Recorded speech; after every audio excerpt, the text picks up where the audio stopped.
Hello students, I am Ahad Hussain, your chemistry teacher. Hope you are very well. So this is your second lecture of S block. So in last lecture we have covered physical properties of S block elements, in which we have studied about ionic radius and atomic radius and ionization energy and physical state, melting point, boiling point, density. All these things are covered in first lecture. So in this lecture we will start from chemical properties. Okay, तो हम लोग chemical property से start करते हैं. ठीक है, flame test सबसे पहले समझते हैं क्या होता है. तो ionisation energy of both group 1 and group 2 are less in period. Okay, तो अपने पीरियड में सबसे ज़्यादा क्या होता है, इसका आयनाइजेशन एनर्जी कम होता है. क्यों कम होता है? क्योंकि राइटवर्ड जाने पे साइज़ जो है घटती है, और साइज़ घटती है तो आयनाइजेशन एनर्जी क्या होता है, बढ़ता है. या इसको ऐसे समझें कि साइज़ जब भी बढ़ेगा तो आयनाइजेशन एनर्जी घटेगी. इसको हमने फर्स्ट चैप्टर जब आप लोगों को पढ़ाया था, फर्स्ट तो नहीं है लेकिन पहला चैप्टर जब हम लोगों ने पढ़ाया था, periodic table classification of element and periodicity in properties जब पढ़ाया था मैंने, तो उसमें बताया था कि अगर साइज़ बढ़ेगा तो क्या होता है, जेड इफेक्टिव घटता है और साथ ही साथ आयनाइजेशन एनर्जी भी घटती है. तो साइज़ अगर बढ़ता है तो आयनाइजेशन एनर्जी घटती है. तो हम जानते हैं कि साइज़ किधर बढ़ेगा, राइटवर्ड तो बढ़ता नहीं, लेफ्ट साइड बढ़ता है. तो लेफ्टवर्ड कौन होता है, ग्रुप 1 और ग्रुप 2 के एलिमेंट्स होते हैं. तो ग्रुप 1 और ग्रुप 2 के एलिमेंट्स का हमेशा आयनाइजेशन एनर्जी क्या होगा, कम होगा, क्योंकि साइज़ अपने पीरियड में, अपने रिस्पेक्टिव पीरियड में इनकी साइज़ बड़ी होती है. ठीक है बच्चों, ग्रुप 1 और ग्रुप 2 के एलिमेंट्स की. तो आयनाइजेशन एनर्जी क्या होगी, कम होगी. So on heating with flame the ions in valence shell jumps to excited state. अब हम लोग ये कॉन्सेप्ट जब एटॉमिक स्ट्रक्चर पढ़ेंगे बच्चों तो देखेंगे कि कुछ होता है ऐसा एटम का स्ट्रक्चर, रफ स्ट्रक्चर. मान लीजिए यहाँ कोई इलेक्ट्रॉन है, ठीक है ना, या यहाँ है कोई इलेक्ट्रॉन. ठीक है, यहाँ पे कोई इलेक्ट्रॉन है, सारे जगह इलेक्ट्रॉन होंगे. बेसिकली ये वाला इलेक्ट्रॉन ले लेते हैं, यही बैलेंस सेल है, ये तो एक्स्ट्रा है मान लीजिए. जैसे कभी कभी डी ब्लॉक के जो डी सब सेल होता है वो खाली होता है, तो वैकेंट समझिए इसको, ये सब सेल समझ लीजिए. बैलेंस सेल ये है कंबाइनली मिला करके. ठीक है ना बच्चों, मान लीजिए इलेक्ट्रॉन को आपने एनर्जी दे दी. ठीक है, एनर्जी दे दी तो एक्साइट हो जाता है. ठीक है ना, और एनर्जी उसमें से इलेक्ट्रॉन की आपने ले ली तो वो डी एक्साइट हो जाता है. ठीक है ना, एक्साइट होगा तो अपने एक्साइटेड सेल में चला जाएगा, और डी एक्साइट होगा तो penultimate shell, anti penultimate shell, मतलब अंदर चला जाएगा. ठीक है ना, एनर्जी गेन करेगा तो वो बाहर आने की कोशिश करेगा, मतलब सेल हायर सेल में जाएगा या हायर सब सेल में जाएगा. एनर्जी लॉस करेगा तो वो लोअर सेल या लोअर सब सेल में आएगा. ठीक है बच्चों, तो ये होता है excitation and D excitation of electrons. तो हीट करने पे क्या होता है, एक्साइटेशन होता है. हीट करने का मतलब इलेक्ट्रॉन को हमने एनर्जी दी, एनर्जी देंगे तो एक्साइट होना चाहेगा. ठीक है बच्चों, और एक्साइट होने के बाद जब एनर्जी वो लूज़ करेगा, ठीक है ना बच्चों, एनर्जी रेडिएशन के फॉर्म में लूज करेगा तो वो फिर से क्या होगा, अपनी जगह पे आएगा. और जब भी अपनी जगह पे आया, और रेडिएशन लॉस करने का मतलब क्या है, उसने एमिट करने का, रेडिएशन एमिट करने का मतलब क्या है बच्चों, कि उसने एनर्जी लॉस की. ठीक है ना, एनर्जी लूज़ की. अब एनर्जी लूज़ करेगा, यहाँ पे कुछ इफेक्ट दिखेगा आपको. ठीक है ना, उसी चीज़ को हम लोग समझेंगे. When electron return back to ground state then they shows colour. तो यहाँ से हमने जब बताया आपको कि मान लीजिए यहाँ पे इलेक्ट्रॉन था, इसको एनर्जी दी, बाहर एक्साइटेड सेल में आ गया, और जब वो एनर्जी लूज़ करके अपने ग्राउंड स्टेट पे आएगा तो कुछ कलर ये इम्पार्ट करेगा. ठीक है बच्चों, चलिए. अच्छा, ग्रुप 1 में कौन कौन से एलिमेंट होते हैं? ग्रुप 1 में होते हैं lithium, sodium, potassium, rubidium, caesium. हम लोग हाइड्रोजन की स्टडी अलग से करेंगे, ये पहले ही बता चुके हैं. तो hydrogen, lithium, sodium, potassium, rubidium, caesium जोड़ने की जरूरत नहीं है. आप लोग क्या सिंपली बोलेंगे ग्रुप 1 के एलिमेंट्स को, lithium, sodium, potassium, rubidium, caesium for now, अभी के लिए. ठीक है, तो इसका जो है कलर कैसे देखा गया. मान लीजिए हम लैब में गए, वहाँ पे फ्लेम टेस्ट किए. अब साइंटिस्ट लोग किए होंगे ऐसे एक्सपेरिमेंट और करके हम लोग को बताए हैं, और हम लोग को ऐसे ही पढ़ना है. ठीक है ना, तो एक स्पून में लेकर के गए, लिथियम मेटल लिया, उसका पाउडर, इस पे फ्लेम पे गिराया, कुछ कलर इम्पार्ट किया. सोडियम का मेटल इस स्पून में लिया, फ्लेम पे गिराया और कुछ कलर इम्पार्ट किया. सबका ऐसे करते गए, और उसका जो कलर दिख रहा था उनको, उसको नोट करते गए तो क्या दिखा, लिथियम किस कलर का दिख रहा था, क्रिम्सन रेड कलर का, ठीक है ना। तो लिथियम का जब फ्लेम टेस्ट किया गया तो पाया गया कि इस फ्लेम टेस्ट में इसका कलर क्या होता है, क्रिम्सन रेड। क्रिम्सन क्या होता है बच्चों, खूनी लाल, खूनी लाल जैसे लिपस्टिक वगैरह होता है, ठीक है ना, खूनी लाल एकदम लाल भयंकर वाला तो क्रिम्सन रेड किसका कलर है, लिथियम का। जब इसको फ्लेम टेस्ट के लिए ले जा रहे हैं तो ये कलर कौन सा इम्पार्ट कर रहा है फ्लेम पे, crimson red. Sodium golden yellow, sodium को यहाँ ले गए और गिराया तो गोल्डन येलो कलर का इसका कलर इम्पार्ट हुआ। पोटेशियम वायलेट, ठीक है ना, और rubidium red violet, caesium blue. यहाँ पे रिलेट किए हुए हैं, जैसे क्रिम्सन रेड लिपस्टिक से जल्दी याद हो जाएगा, है ना। गोल्डन येलो सन से, सन क्या होता है, सोडियम, सोडियम से मिलता जुलता है सन, और सन कैसा होता है, येलो, तो इसका कलर गोल्डन येलो हो गया। वायलेट केवी, ठीक है ना, पोटेशियम वायलेट, केवी से याद कर लीजिए पोटेशियम वायलेट, है ना। आरबी रेड वायलेट, तो यहाँ पे आरबी लिख देते हैं तो थोड़ा सा वायलेट और बी मिलता जुलता है ना, तो वो रेड वायलेट हो जाता है। तो कनेक्ट करने के लिए आप लोग कर सकते हैं, इससे आपका माइंड जल्दी एब्जॉर्ब कर लेता है, किसी चीज़ों को स्ट्राइक कर जाता है, ठीक है ना। और सीजियम, सीजियम से सी से रिलेटेड लग रहा है, और सी कैसा होता है, समुद्र, आपको ऊपर से देखने से ब्लू लगता है, ठीक है ना, वैसे तो ब्लू होता नहीं है लेकिन ब्लू लगता है ना, तो सीजियम ब्लू, सी सीजियम ब्लू कलर का होगा। रुबिडियम किस कलर का इफेक्ट देगा, रेड वायलेट। ये सारे कलर्स आप लोग याद कर लीजिए एक बार में, अपना कोई भी ट्रिक लगा लीजिए, ये ना हटा करके कोई अपना अगर जिससे आपको याद हो जाए वो लगा लीजिए यहाँ पे, या नहीं आपको ऐसे करना है डायरेक्ट याद कर लीजिए, इतना बस याद करना है आप लोगों को, ठीक है। चलिए अच्छा, ग्रुप 2 में देख लीजिए, बेरिलियम और मैग्नीशियम, ये कोई कलर इम्पार्ट नहीं करेंगे, वाइट कलर होंगे, ठीक है, सिंपली। और कैल्शियम कैसा होगा, ब्रिक रेड। स्ट्रॉन्शियम कैसा होगा, क्रिम्सन रेड। और आपका बेरियम कैसा होगा, एप्पल ग्रीन, है ना। रेडियम कैसा होगा, रेड। अब ऐसे भी समझ सकते हैं कि ऊपर वाले दो तो कलर शो नहीं करेंगे। कैल्शियम कैसा होगा, brick red.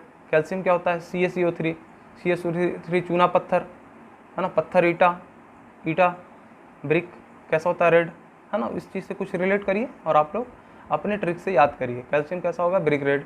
Strontium crimson red, है ना। बेरियम, बेरियम बाग, बाग कैसा होता है, हाँ, हरा भरा, तो एप्पल ग्रीन। रेडियम रेड, इसी में दिख रहा है, रेडियम में ही रेड दिख रहा है। तो ऐसे कुछ कनेक्ट करके याद कर लीजिए इससे कलर्स को, कि फ्लेम टेस्ट में क्या कलर देते हैं ग्रुप 1 एंड ग्रुप 2 के एलिमेंट। तो ये ग्रुप 2 का एलिमेंट्स हो गया, ये ग्रुप 1 का हो गया, तो याद कर लीजिए आप लोग इसको, ठीक है बच्चों, कुछ बहुत टफ तो है नहीं। अब आ जाइए हम लोग देखते हैं, we will study the reaction of S block with oxygen and water. H2O और O2, ऑक्सीजन और H2O के साथ हम लोग रिएक्शन देखेंगे। सबसे पहले ऑक्सीजन के साथ देख लेते हैं, रिएक्शन ऑफ विथ ऑक्सीजन, किसका, ग्रुप 1 एंड ग्रुप 2 का, ठीक है। एस ब्लॉक का, एस ब्लॉक किससे बना हुआ है, ग्रुप 1 और ग्रुप 2 से मिल करके, दो ग्रुप मिला करके हम क्या बोल देते हैं कि एस ब्लॉक है ये, ठीक है। ग्रुप 1 में कौन से एलिमेंट होते हैं, lithium, sodium, potassium, rubidium, caesium, सब ऑक्सीजन से रिएक्ट करा दीजिए, है ना। एक साथ याद करिए बच्चों, अलग अलग याद करने की जरूरत नहीं है कि लिथियम ने ऑक्सीजन के साथ रिएक्ट किया तो Li2O बनाया, सोडियम ने ऑक्सीजन के साथ रिएक्ट किया तो Na2O2 बनाया, है ना। सबको एक साथ याद करने की कोशिश करिए कंबाइन वे में। कैसे, लिथियम ऑक्सीजन के साथ रिएक्ट करेगा तो Li2O बनाएगा, ठीक है। तो ये ऑक्साइड होता है ना बच्चों, -2 ऑक्सीडेशन, ऑक्सीडेशन स्टेट जब हम पढ़ाएंगे रेडॉक्स रिएक्शन में ये चीज़ें समझ में आएगा, ऑक्साइड, रिड्यूस ऑक्सीडेशन, है ना, और ऑक्साइड, परऑक्साइड, सुपर ऑक्साइड, इस तरह के टर्म्स वगैरह सारे आपके लिए आसान हो जाएंगे, अभी आप लोग घबराइए नहीं। हाँ, लिथियम ऑक्सीजन से रिएक्ट करा कर क्या बनाएगा, ऑक्साइड बनाएगा, Li2O। ऑक्सीजन पे यहाँ -2 चार्ज है, लिथियम, एक लिथियम पे प्लस और 2 पे 2 प्लस हो जाए, टोटल 2 प्लस इधर और 2 माइनस इधर, ये इस पर टोटल चार्ज कोई नहीं है। तो जब भी ऑक्सीजन पे -2 चार्ज आता है तो क्या होता है, वो ऑक्साइड होता है। सोडियम भी क्या बनाएगा, परऑक्साइड बनाएगा। ये ऑक्साइड बना रहा है और ये क्या बनाता है, परऑक्साइड। परऑक्साइड में क्या होगा, देखिए बच्चों, सोडियम पे एक प्लस का चार्ज होता है always, plus group 1 and group 2 always contain +1 and +2 charge respectively, okay. तो ग्रुप 1 का एलिमेंट इस पर हमेशा +1 रहेगा, ठीक है। तो एक पे +1 है तो दो पे कितना है, +2 टोटल। तो ऑक्सीजन पे भी +2 होना चाहिए, लेकिन दो ऑक्सीजन है यानी एक ऑक्सीजन पे कितना मिला, -1, सॉरी यहाँ +2 है तो यहाँ -2 होना चाहिए, तभी तो न्यूट्रलाइज होगा। तो -2 होने के लिए यहाँ पे दो ऑक्सीजन है ना बच्चों, तो एक पे कितना आया, -1। तो -1 वाले जो भी कंपाउंड ऑक्सीजन के प्रेजेंट होंगे उसको क्या बनेंगे, परऑक्साइड, ठीक है। -½ भी आता है, देखिए वो क्या है, पोटेशियम ऑक्सीजन के साथ रिएक्ट करके KO2 देता है। तो हम जानते हैं पोटेशियम का हमेशा 1 होगा, ग्रुप 1 का एलिमेंट है, तो 1 पे +1, तो यहाँ पे -1 होना पड़ेगा। -1 2 में डिवाइडेड होगा ना, क्योंकि 2 ऑक्सीजन है, तो -½ बचेगा यहाँ पे, तो इसको सुपर ऑक्साइड बोलते हैं। रूबिडियम भी ऐसे बनाता है, RbO2 बनाएगा, सीजियम भी CsO2 बनाएगा, इसको भी हम लोग सुपर ऑक्साइड कहते हैं। ठीक है, ये हो गई आपकी reaction with O2 of group 1। Group 1 के एलिमेंट्स को आप लोग याद कर लीजिए, ऊपर वाले क्या बनाएंगे, ऑक्साइड एंड पेरोक्साइड, और नीचे के बाकी 3 एलिमेंट जो होंगे वो सुपर ऑक्साइड बनाएंगे। ठीक है, बात समझ में आई? चलिए, अब क्या है, ये बात समझ में आ गया आप लोगों को कि ग्रुप 1 के एलिमेंट जो है कैसे ऑक्सीजन के साथ रिएक्ट करके क्या क्या देंगे। फर्स्ट एलिमेंट जो होगा लिथियम, हाइड्रोजन को छोड़ दीजिए, लिथियम क्या देगा, ऑक्साइड देगा। सोडियम क्या देगा, परऑक्साइड देगा। और पोटेशियम, रूबिडियम, सीजियम क्या देंगे, सुपर ऑक्साइड देंगे। ठीक है, अब आ जाइए reaction with liquid ammonia and oxygen. अब ग्रुप 1 एंड ग्रुप 2 के एलिमेंट्स जो हैं उनका हम लोग किससे रिएक्शन कराएंगे, लिक्विड अमोनिया के साथ रिएक्शन कराएंगे। कैसे होगी रिएक्शन, देखिए, these alkali metals when present in liquid ammonia जब अल्कली मेटल को लिक्विड अमोनिया में डाल दिया जाए। लिक्विड अमोनिया क्या होता है बच्चों, कंफ्यूज मत होइएगा। देखिए, ये NH3 है, और जब भी इसमें पानी से रिएक्ट करा देंगे H2O से, तो क्या हो जाएगा, हम जानते हैं कि वाटर जो होता है वो H+ और OH- के फॉर्म में टूटता है। तो H+ ने इसके साथ रिएक्ट कर, मतलब क्या हो गया, जुड़ गया, तो NH4+ बन गया, है ना। NH3 में एक H+ और जुड़ जाएगा तो NH4 बन जाएगा, और OH- और बच गया तो OH- इससे जुड़ जाएगा आके, ठीक है ना, OH-, यानी ये प्लस और माइनस न्यूट्रलाइज होकर के क्या बना लेंगे, NH4OH। यही हो गया आपका लिक्विड अमोनिया। ठीक है बच्चों, चलिए, these alkali metals when present in liquid ammonia reacted with O2, और रिएक्ट करते हो ऑक्सीजन के साथ, then oxide is formed in all case। अच्छा, यहाँ पे क्या हो रहा था, जब सिंपली ऑक्सीजन से रिएक्ट करा रहे थे तो ऑक्साइड मिल रहा था, फिर परऑक्साइड मिल रहा था, फिर तीसरा क्या है, इन तीनों में क्या मिल रहा था सुपर ऑक्साइड मिल रहा था। लेकिन जब हमने ये तो सिंपली क्या है, सिंपल रिएक्शन करा दिया हमने वाटर से, मतलब वाटर में डाला और दोनों सब रिएक्ट हो गए। और यहाँ क्या है, हम लोग लिक्विड अमोनिया में डाल रहे हैं। अब लिक्विड अमोनिया मतलब अमोनिया भी हो और वाटर भी हो, दोनों की प्रेजेंस होगी, ठीक है ना। तब ऑक्सीजन से अगर रिएक्ट कराएंगे इन सबको तो क्या होगा, तो सब के सब सीधे सीधे क्या बना लेंगे, ऑक्साइड बना लेंगे। लिथियम क्या बनाएगा, Li2O, सोडियम क्या बनाएगा, Na2O, पोटेशियम क्या बनाएगा, K2O, रूबिडियम क्या बनाएगा, Rb2O, और सीजियम क्या बनाएगा, CS2O। तो एक सीक्वेंस में याद करेंगे बच्चों तो आप लोग को सारी रिएक्शंस याद हो जाएंगी। S ब्लॉक और P ब्लॉक थोड़ा सा तकलीफ देने वाला चैप्टर है, क्योंकि इसमें रिएक्शंस वगैरह याद करनी पड़ती हैं, लेकिन मैं कोशिश करूँगा कि सारी की सारी रिएक्शंस जो है वो आप लोगों को इतना सिंपल वे में बताऊँ कि आप लोग जब याद करने बैठें तो थोड़ा सा आप लोगों के साथ सहूलियत हो जाए, है ना। मैं ये तो कहूँगा नहीं कि एकदम आसान है याद करना, ठीक है बच्चों, लेकिन जैसे जैसे समय बीतेगा आप लोगों के साथ धीरे धीरे फेमिलियर होते जाएंगे। अभी तो शुरू में याद करना थोड़ा टफ लगता है, काफ़ी बच्चे तो बहुत अच्छे होते हैं, उनको सब कुछ याद हो जाता है, लेकिन ज़्यादातर बच्चे ऐसे होते हैं कि जिनको सारी चीज़ें याद नहीं होती, समझ में नहीं आती बच्चों। तो उन लोगों के लिए मेरा ये कहना है कि बच्चों घबराइए नहीं, अभी हम लोग के पास भरपूर टाइम है ना। हम लोग धीरे धीरे पढ़ेंगे, धीरे धीरे पढ़ते जाएंगे, रिवाइज़ करते जाएंगे, वो अपने आप दिमाग में बैठ जाएगा। और क्वेश्चंस आपके इस तरीके से फॉर्म होते हैं एग्जामिनेशन में कि आप लोग को थोड़ा सा हिंट मिल जाएगा क्वेश्चन से ही, और आप लोग तुरंत स्ट्राइक कर जाएगा कि हाँ ये वाली रिएक्शन इस तरीके से होनी चाहिए, ठीक है ना। आप लोग प्रिडिक्ट कर लेंगे खुद ही, पढ़ते रहेंगे रेगुलर तो ही। अब ये नहीं कि पढ़ें ही नहीं और लगे प्रिडिक्शन करने, सर बोले थे प्रिडिक्ट करके हो जाएगा, ऐसा नहीं होता बच्चों। पढ़िएगा तब होगा, है ना। जैसे काफ़ी चीज़ें याद ना हो तो बार बार पढ़िए, बस देखिए उसको, ध्यान से देखिए, समझिए क्या क्या हो रहा है। अगर ये चीज़ समझ गए तो वो रिएक्शंस आप लोग के लिए आसान हो जाएगी बच्चों, ठीक है। अब ये मत लेके बैठ जाएगा कि सर प्रिडिक्शन कहते हो जाता है, तो क्या काफ़ी बच्चे जो आसान वाला रास्ता जल्दी पकड़ लेते हैं, है ना। इतना भी आसान आप लोग मत पकड़िए कि आप लोगों के लिए दिक्कत हो जाए बाद में, सर की बातों को गलत मत निकालिए। चलिए, रिएक्शन विथ एसिड्स, किसका रिएक्शन, मेटल ऑक्साइड का रिएक्शन। कौन से मेटल का ऑक्साइड का, ग्रुप 1 के मेटल के ऑक्साइड का, ठीक है। ग्रुप 1 के मेटल ऑक्साइड कैसे मिलते हैं, सिंपली ऑक्सीजन से रिएक्ट कराया था तो ऑक्साइड मिल गया था, परऑक्साइड मिल गया था, सुपर ऑक्साइड मिल गया था।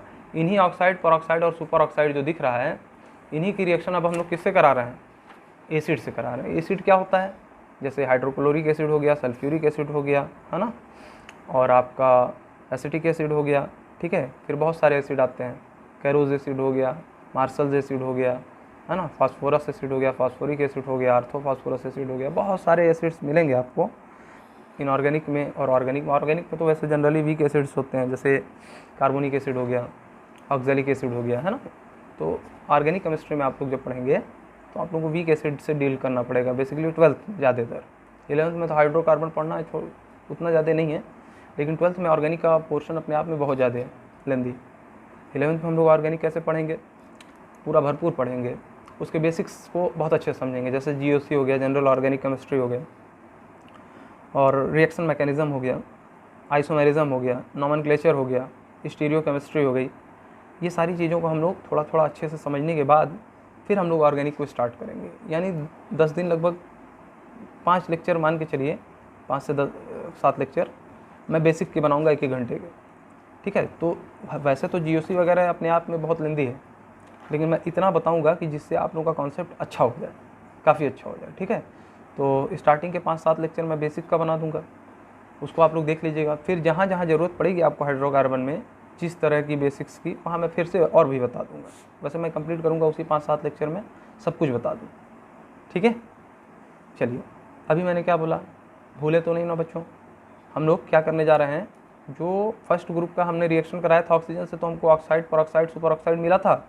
ऊपर के पहले 2 एलिमेंट ऑक्साइड और परऑक्साइड दे रहे थे, नीचे के 3 एलिमेंट क्या दे रहे थे, सुपर ऑक्साइड। कौन कौन, लिथियम क्या दे रहा था, ऑक्साइड, सोडियम क्या दे रहा था, परऑक्साइड, पोटेशियम, रुबिडियम, सीजियम क्या दे रहे थे, सुपर ऑक्साइड। तो यही देखिए, लिथियम ऑक्साइड है, सोडियम परऑक्साइड है, potassium super oxide, rubidium super oxide और सीजियम सुपर ऑक्साइड यहाँ पे है, वही हमने उठा लिया। अब उसकी रिएक्शन फर्दर किससे करा रहे हैं, हम यहाँ लिथियम की नहीं कर रहे हैं, लिथियम ऑक्साइड की रिएक्शन करा रहे हैं, किससे, HCl से, है ना।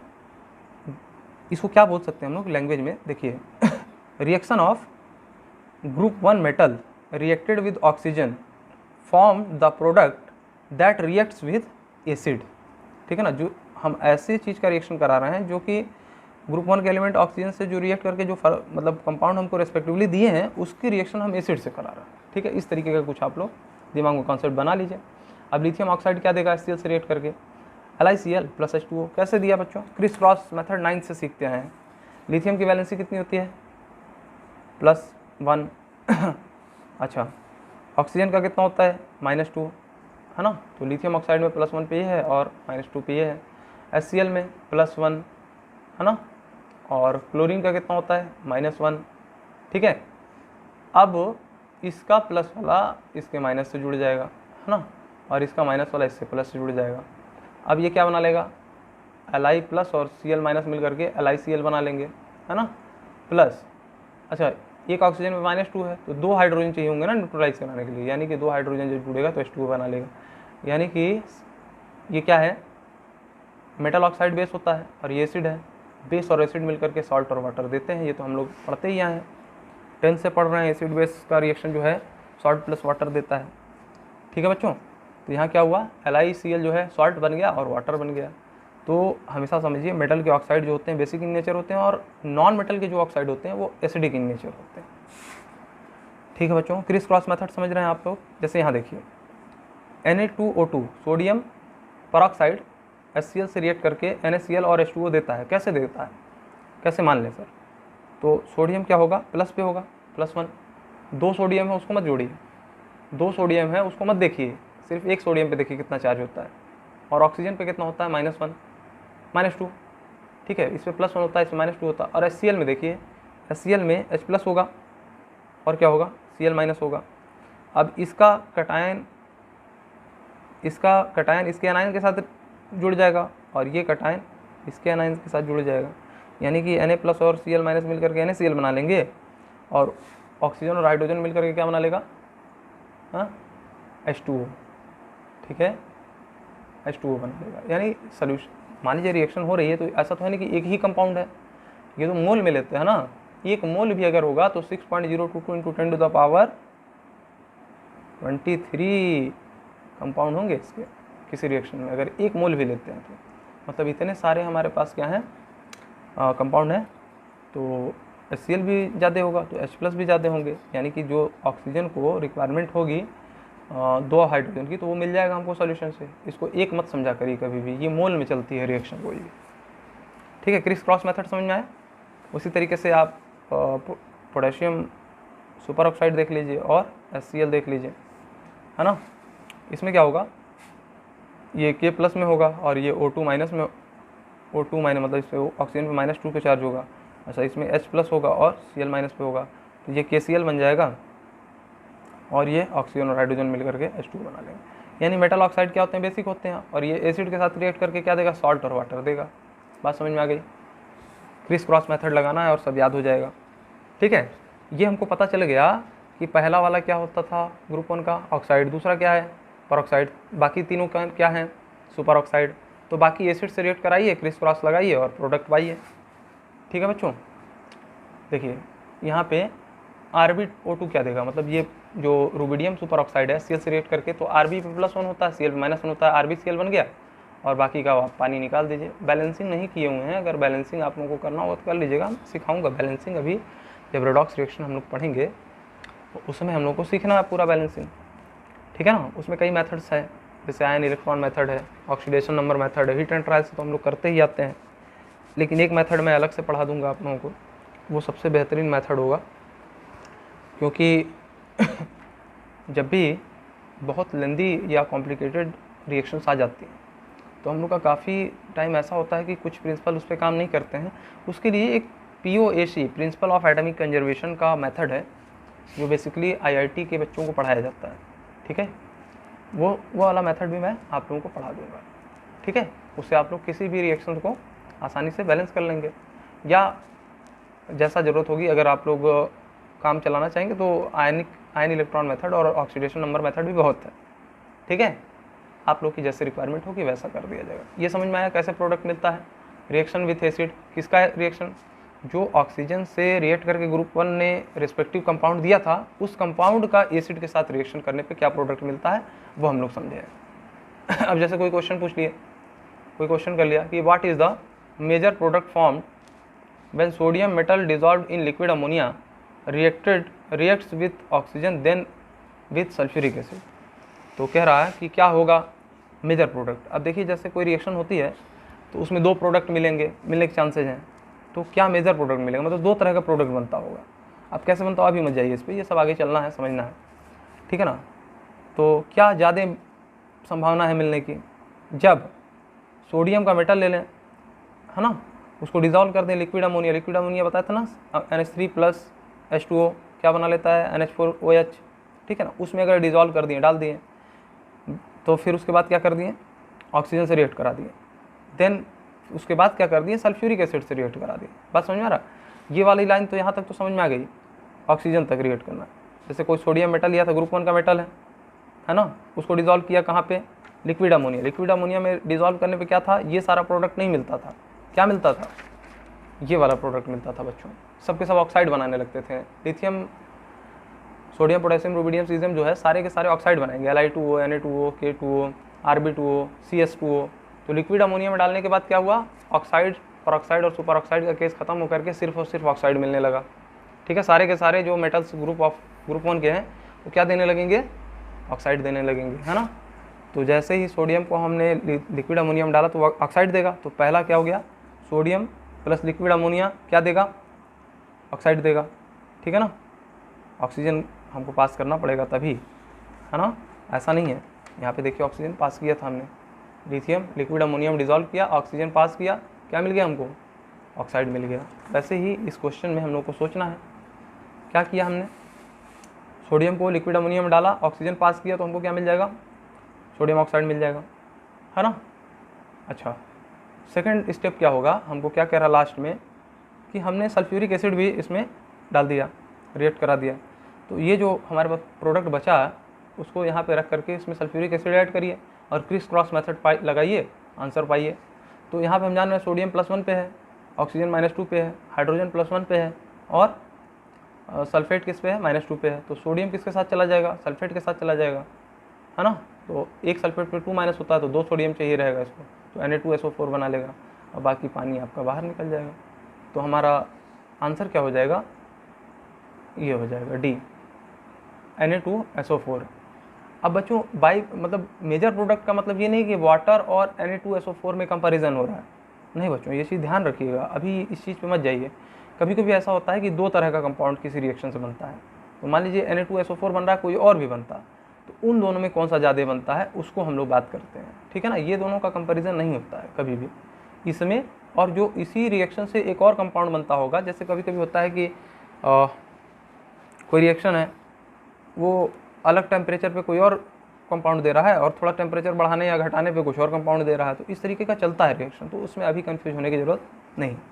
मेजर प्रोडक्ट वाला आंसर क्या आ गया, Na2SO4, ठीक है। ये सिर्फ समझाने के लिए है, कॉन्सेप्ट आप लोग का धीरे धीरे बिल्ट होगा और सारी चीज़ें समझ में आ जाएंगी। अच्छा बच्चों, रिएक्शन विथ ऑक्सीजन, अभी हम लोग ग्रुप 1 के सारे एलिमेंट का ऑक्सीजन के साथ रिएक्शन देख लिए।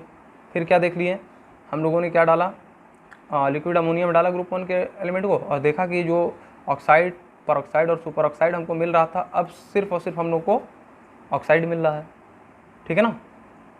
और फिर उसके बाद हमने देखा कि हमारा ऑक्साइड, परऑक्साइड और सुपर ऑक्साइड जो पहले वाले केस में मिल रहा था, उसको अगर एसिड के साथ हमने रिएक्ट कराया तो क्या हो रहा है ना, क्रिस क्रॉस लगाएं और आंसर पा गए अपना।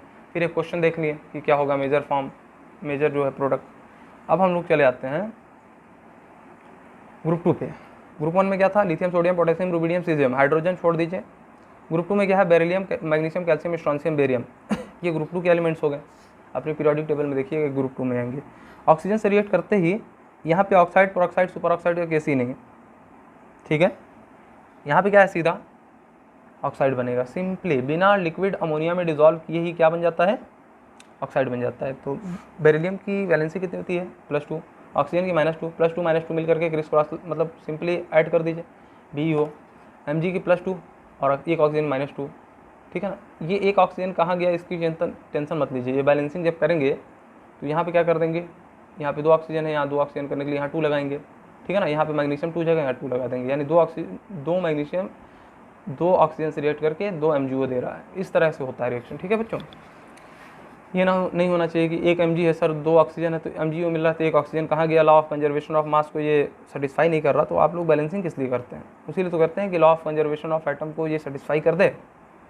Law of conservation of mass कहिए, law of conservation of atom कहिए, केमिस्ट्री के टर्म में तो आप लोग यही यूज करिए, law of conservation of atom, है ना। Total masses of summation of total masses of reactants side must be equal to the summation of masses of product side, ये होना चाहिए ना। तो हम लोग समझ चुके हैं कि ग्रुप 2 के जितने भी एलिमेंट हैं, beryllium, magnesium, calcium, strontium, barium, oxygen के साथ रिएक्ट करके सिंपली क्या दे देंगे, ऑक्साइड दे देंगे उनका। तो सबकी वैलेंसी +2 होती है, इसकी सबकी -2 होती है, तो यानी कि बेरिलियम ऑक्सीजन के साथ बेरिलियम ऑक्साइड, मैग्नीशियम ऑक्सीजन के साथ magnesium oxide, calcium oxide, strontium oxide, barium oxide. देखिए कितना सिंपल है रिएक्शन, कुछ है, कोई दम नहीं बच्चों। थोड़ा सा आप लोग दिमाग लगाएंगे, ये सारी रिएक्शन आप लोगों को याद हो जाएगी, ठीक है। चलिए अब देख लेते हैं थोड़ा सा अलग case. When these oxide are heated at 500 degree centigrade, 500 degree centigrade का मतलब समझते होंगे 773 केल्विन, 773 केल्विन। 500 डिग्री सेंटीग्रेड पे अगर इसको हीट कर दिया जाए तो it will converted into peroxide. देखिए पहले वाले ग्रुप एलिमेंट का डायरेक्टली ऑक्सीजन से रिएक्ट करा दिए थे, तो सेकंड वाला जो पोटेशियम था, लिथियम, सोडियम जो था वो क्या दे रहा था, परऑक्साइड दे रहा था, और बाकी पोटेशियम, रुबिडियम, सीजियम क्या दे रहे थे, सुपर ऑक्साइड दे रहे थे। तो परऑक्साइड कौन दे रहा था, सोडियम, ठीक है ना। यहाँ पे सेकंड ग्रुप में कोई भी परऑक्साइड सिंपली ऑक्सीजन पास कराने से नहीं देता है, क्या देता है, सारे के सारे एलिमेंट ऑक्साइड देते हैं। लेकिन अगर 500 डिग्री सेंटीग्रेड पे हीट कर दिया जाए तो परऑक्साइड मिल जाएगा। देखिए BeO को ऑक्सीजन के प्रेजेंट में, किसको, बेरिलियम को नहीं, BeO, बेरिलियम जब ऑक्सीजन के साथ रिएक्ट करके बेरिलियम ऑक्साइड बना लिया, तो बेरिलियम ऑक्साइड को अब ऑक्सीजन के साथ रिएक्ट फिर से कराना है और 500 डिग्री सेंटीग्रेड पे हीट कर देना। क्या मिल जाएगा बच्चों हम लोग को, BeO2 मिल जाएगा, ये परऑक्साइड है, ठीक है ना। क्या है बच्चों, परऑक्साइड है। MgO2 परऑक्साइड है, CaO2 परऑक्साइड है, और SrO2 परऑक्साइड है, BaO2 परऑक्साइड है, ठीक है। परऑक्साइड कैसे मान लें सर, देखिए हमने बताया था बच्चों कि -1 चार्ज वाला क्या होता है, ऑक्सीजन परऑक्साइड होता है, -2 वाला ऑक्साइड होता है, और -1/2 वाला क्या होता है, सुपर ऑक्साइड होता है, ठीक है। यहाँ पे देखिए अगर -1 ऑक्सीजन पे है तो वो क्या होगा, परऑक्साइड होगा।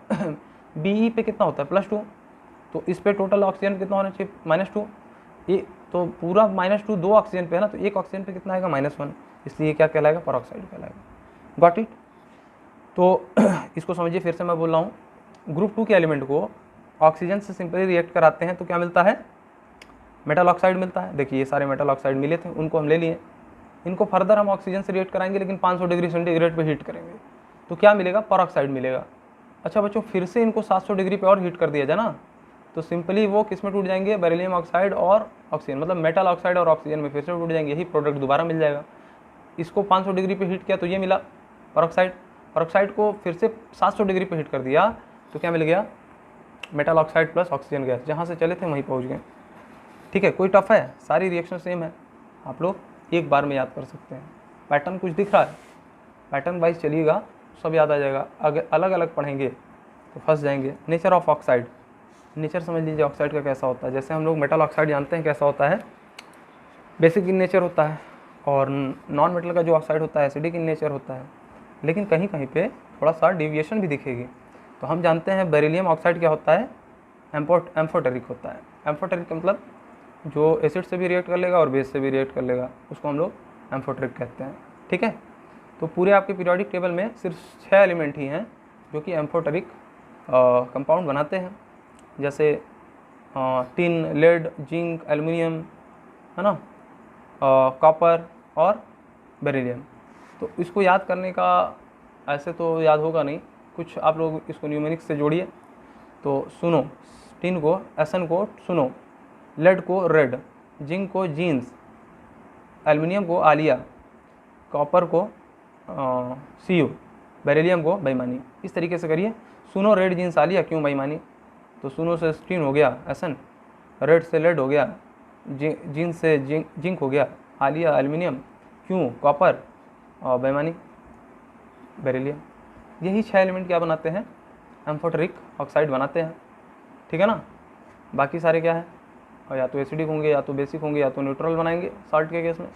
ठीक है, तो सिर्फ और सिर्फ बेरिलियम बनाएगा। देखिए इसमें बेरिलियम ही आ रहा ना, तो बेरिलियम एम्फोटेरिक बनाएगा। ये क्या कर सकता है, एसिड से भी रिएक्ट कर सकता है और बेस से भी रिएक्ट कर सकता है बच्चों। बाकी नीचे के सारे जो मेटल ऑक्साइड हैं, सिंपली जो ग्रुप 2 के मेटल को ऑक्सीजन से रिएक्ट करा करके मेटल ऑक्साइड मिला था, उसके नेचर की बात कर रहे हैं बच्चों। तो पहला वाला जो ऑक्साइड है वो क्या है, एम्फोटेरिक है, बाकी सब क्या है, बेसिक है। मेटल ऑक्साइड बेसिक होता है, ये जनरल टेंडेंसी है, तो कहीं कहीं डिविएशन दिखेगा लेकिन उसका भी एक्सप्लेनेशन होता है बच्चों, ये एक्सेप्शन मत समझिए। हर चीज़ का एक्सप्लेनेशन होता है। जिस लेवल में आप पढ़ रहे हैं उस लेवल पे ज़रूरी नहीं कि वो चीज़ें आपको तुरंत पता चल जाए, लेकिन आप जब आगे देखेंगे कई चीज़ों को टीचर्स एक्सेप्शन बोल देते हैं, एक्चुअल में वो एक्सेप्शन नहीं होते, उनका भी एक्सप्लेनेशन होता है। ठीक है, चलिए आगे जैसे जैसे आप लोग पढ़ते जाएंगे समझ बढ़ती जाएगी आप लोगों की सब चीज़ के मामले में। केमिस्ट्री को ये ऐसा तो है नहीं कि आँख उठाएं मलते चले आएँ और सोचें कि चलिए एक दिन में सीख लेते हैं। इसका एक कॉन्सेप्ट दूसरे कॉन्सेप्ट से जुड़ा होता है, एक चैप्टर दूसरे चैप्टर से अटैच्ड होता है। ठीक है ना, मैं बार बार क्यों कहता हूँ, एटॉमिक स्ट्रक्चर पढ़ेंगे तब समझ में आएगा, रेडॉक्स रिएक्शन पढ़ेंगे तो समझ में आएगा, केमिकल बॉन्डिंग पढ़ेंगे तो समझ में आएगा। तो कुछ कॉम्प्लिकेटेड टर्म्स हैं जिसको समझने के लिए वहाँ पे जाना ज़रूरी है। हर चीज़ का सीधा जवाब नहीं होता बच्चों। ठीक है ना, अब जैसे कोई आपसे पूछे कि आपने पागलपंथी छोड़ दी, तो आप कहेंगे हाँ, तो मतलब आप पागल थे, और आप कहें ना, इसका मतलब आप अभी भी पागल हैं, है ना बच्चों। तो ऐसा कभी कभी होता है, ये तो मजाक है, ऐसा कभी कभी होता है कि कुछ चीज़ों का आंसर तुरंत नहीं देना चाहिए। ठीक है, क्योंकि वो बहुत कॉम्प्लिकेटेड चीज़ है, उसको अंदर डीप समझना चाहिए, नहीं तो बच्चे क्या होते हैं, कन्फ्यूज हो जाते हैं। कई चीज़ों को मैं ऐसे ही छोड़ देता हूँ, है ना। जैसे एक कॉन्सेप्ट आया था अभी पिछले लेक्चर में, मैंने बोला कि अभी बच्चों छोड़ दीजिए इसको, all inner cells are completely filled. तो ऐसा नहीं कि वो आप समझेंगे नहीं, बिल्कुल समझेंगे। ठीक है ना, अभी लेकिन मैं अभी बोलूँगा वो चीज़ तो आपको कन्फ्यूजन हो जाएगी, तो मैं ज़्यादा से कन्फ्यूज नहीं करना चाहता हूँ। जितना इफेक्टिव स्टडी होती है वो होती है कम कन्फ्यूजन में पढ़ाई करना। ठीक है, कम पढ़िए वो ठीक है, लेकिन कन्फ्यूज ज़्यादा मत होइए। तो कम से कम सुनिए चीज़ों को, लेकिन एकदम इफेक्टिव वे में पढ़िए। ठीक है बच्चों, मैं उसको भी एक्सप्लेन करूँगा क्यों होता है ऐसा। आखिर sir all inner cells are completely filled लिख रहा है, लेकिन आपने दिखाया था तो 3D जो है नहीं फिल था। तो मैं करूँगा एक्सप्लेन बच्चों, कोई भी चीज़ ऐसा नहीं होगा जो ना एक्सप्लेन करूँ। ठीक है, लेकिन for now leave it, don't drag yourself into the falls. चलिए, रिएक्शंस विथ एसिड, किसकी रिएक्शंस। इतनी बात मैं इसलिए भी करता हूँ बीच बीच में ताकि आप पिछला कॉन्सेप्ट जो बताए हैं उसको थोड़ा सा इम्फेसाइज करें अपने आप पे कि याद है कि नहीं, है ना, बताइए। रिएक्शंस विथ एसिड्स, तो किसकी रिएक्शंस याद आ रहा है? जब ग्रुप 2 के एलिमेंट का ऑक्सीजन के साथ रिएक्ट कराए थे तो क्या मिल रहा था? मेटल ऑक्साइड, वही तो लिखा है, magnesium oxide, calcium oxide, strontium oxide, barium oxide. यहाँ पे बेरिलियम हट गया। बेरिलियम को यहाँ क्यों नहीं रखे हैं?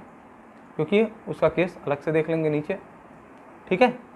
यहाँ पे MgO यानी बेस एसिड के साथ रिएक्ट करके क्या देगा? Salt plus water. Simple criss cross लगाइए। मैग्नीशियम पे कितना वैलेंसी होता है? +2, ऑक्सीजन पे -2, हाइड्रोजन पे +1 और क्लोरीन पे -1।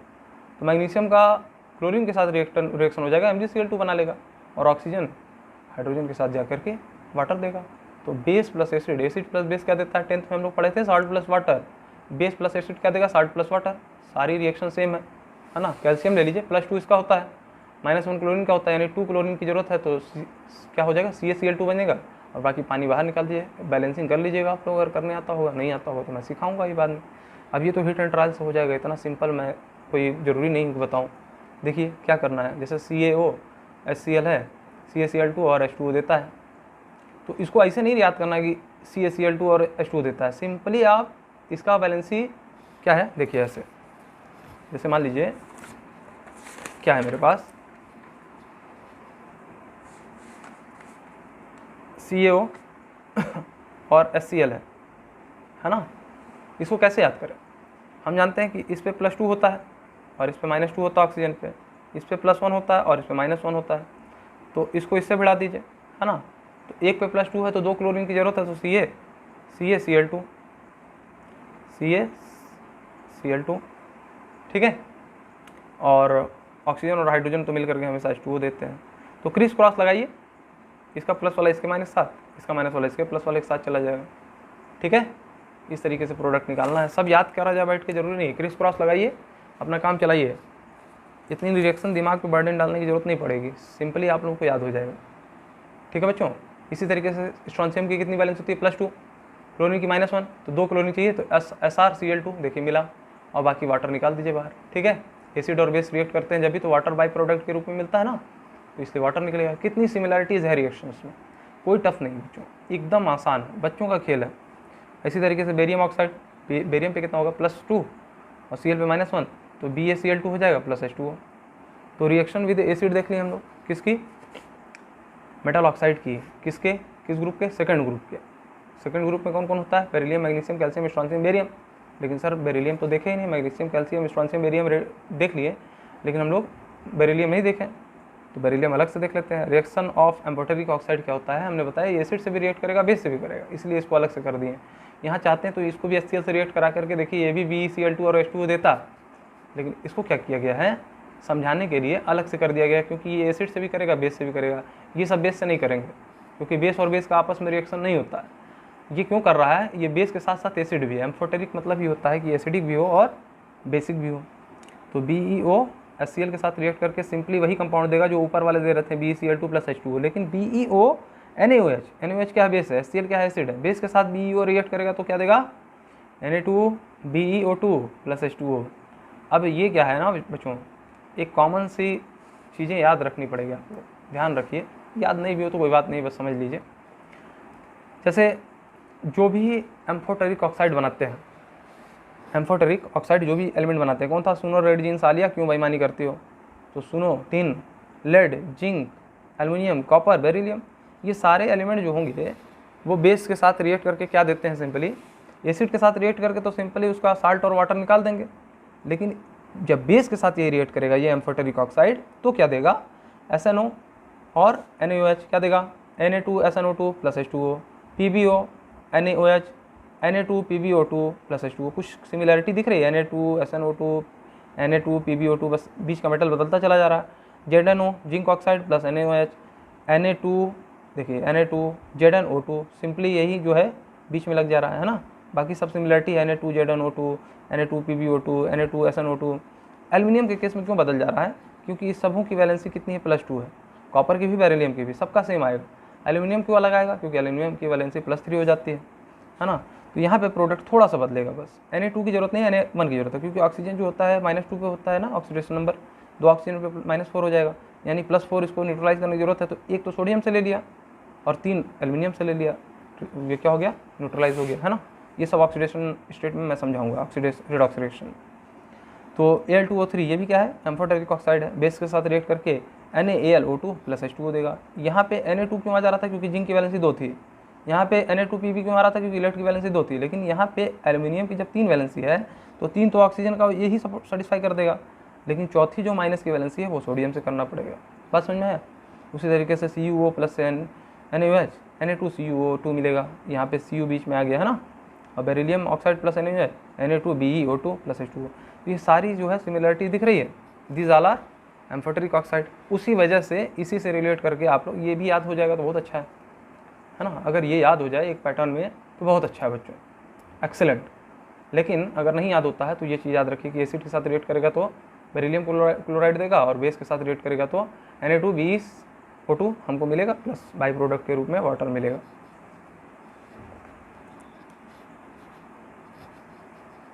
अच्छा, यहाँ आ जाइए, reaction of oxide peroxide super oxide with water. तो बच्चों टाइम तो आपका हो गया, ठीक है।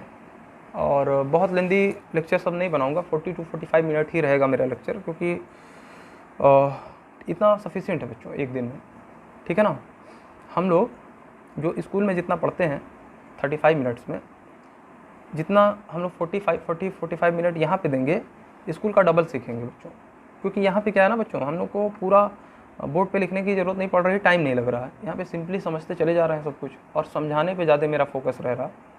स्कूल में क्या है, लिखना भी रहता है और समझाना भी रहता है, तो उसमें टाइम भी कंज्यूम रहता है, और उसमें हम लोग को टाइम कम मिलता है और जल्दी जल्दी समझाना रहता है। फिर यहाँ आराम से बैठ करके एकदम इत्मीनान से सिंपली आप लोग समझ भी रहे हैं, पढ़ने में मज़ा भी आ रहा होगा, ठीक है। तो मेरी एक क्लास 40 मिनट की स्कूल के 2 35 मिनट की क्लास के बराबर है, ठीक है। देखिए आप लोगों ने कितना कुछ सीखा,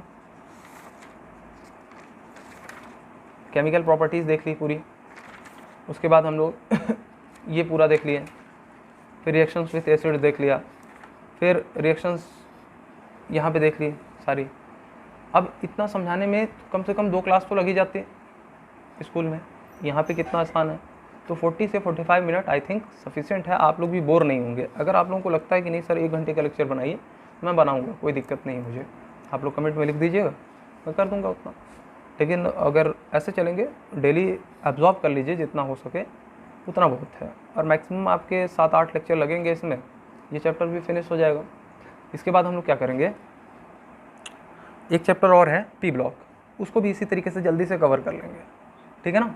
और एक चैप्टर और है हाइड्रोजन, उसको भी जल्दी से कवर कर लेंगे। यानी इस महीने हम लोग को ये 3 चैप्टर हर हाल में कर लेना है, ठीक है। 30 दिन 35 दिन जो भी लगता है कि तीनों चैप्टर करके हटा देंगे, ताकि पूरे साल हम लोग एकदम अपने मेन कॉन्सेप्ट पे पढ़ें और उसको एकदम आराम से ध्यान से समझते चलें, ठीक है ना। एक बार मैं और नाम ले ले रहा हूँ, वो चैप्टर कौन कौन से जो सबसे आपके ज़्यादा अच्छे चैप्टर्स हैं। सबसे पहला चैप्टर जो है, जो आपका some basic concept of chemistry है, बेस्ट चैप्टर है। उसमें मूल कॉन्सेप्ट आपको पढ़ने में जो जिस तरीके से मैं पढ़ाऊँगा मज़ा आ जाएगा आपको, ठीक है ना बच्चों। सेकंड आपका कौन सा इंपॉर्टेंट है, एटॉमिक स्ट्रक्चर बहुत अच्छा है, बेस्ट एकदम। थर्ड रेडॉक्स रिएक्शन बहुत अच्छा, फिर केमिकल बॉन्डिंग, ठीक है, स्टेट्स ऑफ मैटर, थर्मोडाइनमिक्स। ये 6 चैप्टर जो हो गए जान है एकदम केमिस्ट्री की आपकी 11th की। और एक हाइड्रोकार्बन बहुत मेन है, ठीक है। यानी 7 चैप्टर आपके बहुत ही अच्छे हैं। बाकी ये 3 चैप्टर जो हैं ये सिंपली आप लोग थोड़ा सा बर्डन ले लीजिए हल्का फुल्का और पढ़ लीजिए। कुछ याद करने वाले ज़्यादा हैं, मज़ा तो उसी में आएगा। इस सबों में मज़ा नहीं आता, मैं भी जान रहा हूँ बच्चों, कष्टदायक है ये सब, याद करना ज़्यादा है। और क्या करें बच्चों, मजबूरी है, पढ़ाना भी है, कोर्स तो कंप्लीट कराना ही है। तो आप लोग थोड़ा सा अभी से इसको जल्दी जल्दी कवर कर लीजिए और रिवाइज़ करते रहिएगा जब भी आप लोगों को टाइम मिले, ताकि जो भी एंड हो ईयर का, जब आप लोग एग्ज़ाम देने जाएँ तो सब चीज़ आप लोगों को आता रहे। बाकी हम लोग को ज़्यादा टाइम मिल जाएगा जब जो मेन चैप्टर्स हैं उस पर हम लोग फोकस अच्छे से कर लेंगे। क्यों ऐसा कह रहे हैं, उस पर ज़्यादा अच्छे से फोकस कर लेंगे क्योंकि ये सब चीज़ें तो कवर हो जाएंगी, लेकिन अगर वो आप नहीं सीखें 11th में तो आपका 12th अच्छा नहीं जा सकता, गारंटी अभी लिख लीजिए, कहीं पेपर में नोट कर लीजिए मेरी बातों को। अगर आपने उस चीज़ को नहीं पढ़ा, जो मैं चैप्टर्स का नाम लिया हूँ, आपको 12th में कोई अच्छा नंबर नहीं दिला सकता। वो पूरा केमिस्ट्री की जान है, 11th ही सबसे मेन है। जिसने 11th नहीं सही से पढ़ा वो पूरी लाइफ केमिस्ट्री में पीछे दौड़ते रह जाएगा, कुछ होना नहीं है उसका। ठीक है बच्चों, 11th को हल्के में मत लीजिए। कई बच्चे क्या करते हैं, सोचते हैं 11th जो है सर क्या ज़रूरत है स्कूल कोचिंग उतने अच्छे से पढ़ने की, 12th में पढ़ा जाएगा, देखा जाएगा जब आएगा समय। और 12th में जब जाते हैं देखा जाएगा में उनका कुछ नहीं आता है सही से, है ना, क्योंकि 12th पूरा का पूरा बेस्ड है बेसिक्स ऑफ 11th पे। 11th आएगा नहीं तो 12th में कोई फ़ायदा नहीं है। एक चैप्टर का मैं नाम भूल गया था, बहुत बढ़िया चैप्टर है वो 11th में, chemical equilibrium and ionic equilibrium, बहुत अच्छा है। तो 12th में जितने अच्छे चैप्टर्स हैं उससे कहीं ज़्यादा अच्छे चैप्टर्स 11th में। तो 11th को बहुत अच्छे से पढ़िए बच्चों। अगर 11th आप लोग का कवर होगा तो अभी मेरी बात को एकदम रख लीजिए दिमाग में कि 12th आप लोग का 100% अच्छा जाएगा अगर 11th आपने सही से पढ़ लिया। जो मैं कह रहा हूँ चैप्टर्स को आप इसको थोड़ा कम पढ़िए, एस ब्लॉक, पी ब्लॉक और हाइड्रोजन चैप्टर, इस पर कम टाइम दीजिए, मुझे कोई आपत्ति नहीं है। ठीक है ना, मेरे लेक्चर देखिए एक बार, छोड़ दीजिए इसको, लीव कर दीजिए एक आध बार 2 बार पढ़ के। ठीक है, उसके बाद जब हम लोग वो स्टार्ट करेंगे, जो मैं चैप्टर्स का नाम ले रहा हूँ, बार बार पढ़िए उसको, पूरे साल पढ़िए, ताकि जब एंड हो तो आप लोग को पूरे कॉन्सेप्ट अच्छे से एक कॉन्सेप्ट आता हो। ठीक है ना बच्चों, ये मैं मानता हूँ कि एस ब्लॉक, पी ब्लॉक और हाइड्रोजन चैप्टर में सब कुछ याद होना मुश्किल है, पॉसिबल तो सब कुछ है। Nothing is impossible because impossible always says that I am possible to do for. But मैं जो कह रहा हूँ एकदम बच्चों उस पर फोकस करिए, 11th अच्छे से पढ़िए, ताकि 12th में जाने के बाद आपको ये सोचना ना रहे कि सर हमको 11th वाला कॉन्सेप्ट बताइए पहले, तब 12th में समझ में आएगा। क्योंकि ज़्यादातर टीचर जो होते हैं वो 11th उतने सही से फिर 12th में क्यों समझाएंगे, वो तो यही कहेंगे ना बच्चों 11th पढ़ के आना चाहिए, या कुछ अच्छे टीचर होंगे तो वो 11th का थोड़ा बेसिक कॉन्सेप्ट बता देंगे, फिर भी आपको उतना डीप फील तो होगा नहीं। आप लोग अपनी स्टडी को इफेक्टिव बनाइए, आगे आप लोगों को कुछ ना कुछ साइंस फील्ड में करना ही होगा। तो आप जान लीजिए कि आगे की हम बात कर रहे हैं, 12th तो छोड़ दीजिए, पूरी लाइफ आप केमिस्ट्री पढ़ेंगे। अगर 11th के कॉन्सेप्ट आपके क्लियर नहीं है, पूरी लाइफ आपको केमिस्ट्री समझ में नहीं आने वाली है। ठीक है, 9th अच्छे से नहीं पढ़ा, 10th अच्छे से नहीं पढ़ा, कोई बात नहीं, 11th बहुत अच्छे से पढ़ना है, एकदम डिटरमाइन कर लीजिए। ठीक है, धन्यवाद।